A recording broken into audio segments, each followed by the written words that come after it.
Timbog ang isang trans woman sa Cavite dahil sa pinagkakalat umano niyang mga masaselang video ng kanyang dating nobyo.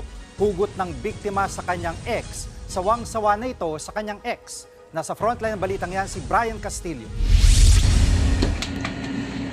Oh, teka muna, bossing. Last Ilaw. Oy, Pulis kami ha. Kapalang. Huli sa akto ng PNP Anti-Cybercrime Group ang isang transgender kasama ang kanya umunong ex-boyfriend sa isang motel sa Bacoor City, Cavite. Tol, magbihis ka. Nakahubad pa ang dalawa nang pasukin ng mga pulis ang kwarto. sige tayo. Walang kamalay-malay ang transgender na isa na palang entrapment operation ang dapat sanang pagkikita lang nila ng kanyang dating karelasyon. Ano, sa pilitan, gusto mo sa pilitan o pakiusapan? Dali na, may papaliwanag ako sa inyo. Ikaw ay aking aresto dahil sa paglabak sa... Ikinasa ang operasyon matapos magsumbong sa mga pulis ang lalaking sinasabing ex-boyfriend ng transgender. Hindi na raw niya matiis ang patuloy na pambablackmail ng suspect. Ipinakalat daw kasi nito ang ilang malalaswang larawan at video ng kanilang pagtatalik matapos niya makipag-break at tapusin ang 5 buwan nilang relasyon. Sama na ako sa'yo.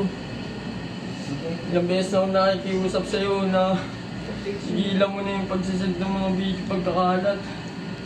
Awa na ako sa sarili ko, pamilya ko. Ayon sa biktima, ipinakalat pa rin ng transgender ang mga masaselang larawan at video sa kanyang mga kaanak at kaibigan kahit sumunod na siya sa mga kondisyon ng ex. Kabilang dito ang muling pakikipagtalik sa kanya. Ginamit ito ng suspect para pang-blackmail na hindi siya po berbreakan or hindi makipag-break yung victim sa kanya. Ayon sa ACG, hindi raw matanggap ng transgender ang hiwalayan nila. Hindi po makamove on yung suspect kasi nakikipag-break na yung victim sa kanya. Since hindi siya makamove on, patuloy pa rin yung pag-coerce niya at pag-blackmail. Mga reklamong grave coercion at paglabag sa Anti-Photo and Video Voyeurism Act na may kaugnayan sa Cybercrime Prevention Act ang kakaharapin ng suspect. Sa tala ng PNP, dumami ang mga naitatalang kaso ng pagpapakalat ng malalaswang larawan at video. Hanggang nitong August 1 ngayong taon, halos 240 cases na ang naitala mula yan sa 209 sa kaparehong panahon noong 2023. Nagbabalita mula sa Frontline, Brian Castillo, News 5. Mga kapatid, Jiggy Manikad po, iba na ang may alam at may pakialam sa panahon ngayon.